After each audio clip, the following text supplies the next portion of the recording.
এখানে আপনি যে কোনো একটা ভার্ব বসিয়ে দেন, আপনি তার সাথে অবজেক্ট মিল রেখে কিন্তু সহজেই বাক্য তৈরি করতে পারবেন।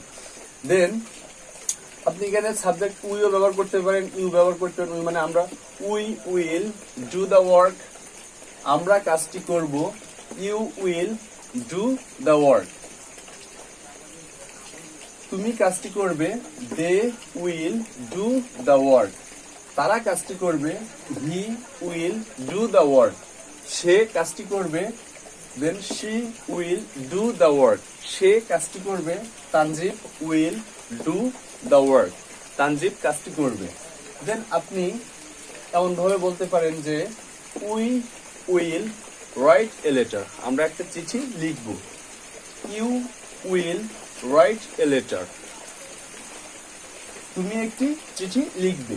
দে উইল রাইট এ লেটার, তারা একটি চিঠি লিখবে।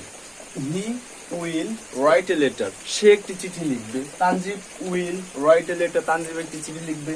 আপনি এভাবে আপনি হিউজ পরিমাণে বাক্যখান তৈরি করতে পারেন। জাস্ট আপনি সাবজেক্ট নেবেন, দেন আপনার মডেল ভার্ব প্লাস আপনার ভিউ ওয়ান, দেন আপনি একটা মিল রেখে অবজেক্ট বলবেন জাস্ট। ওকে, তো তারপরে দেখেন উইলের পরে আমাদের উডটা কখন ব্যবহার করি।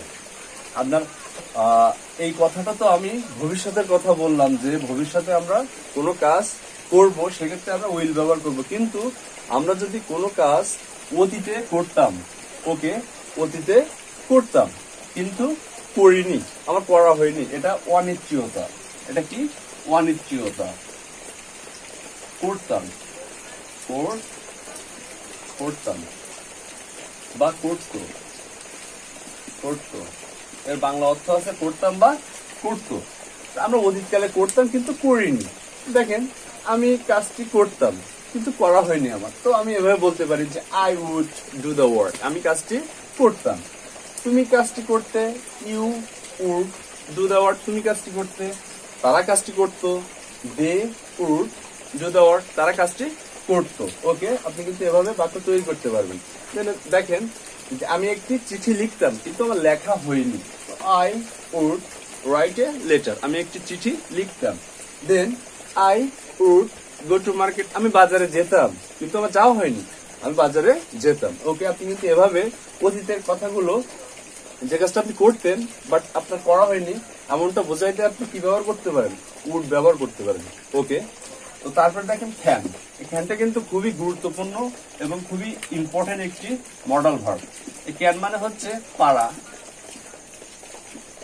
পারা, পারে বা পারো।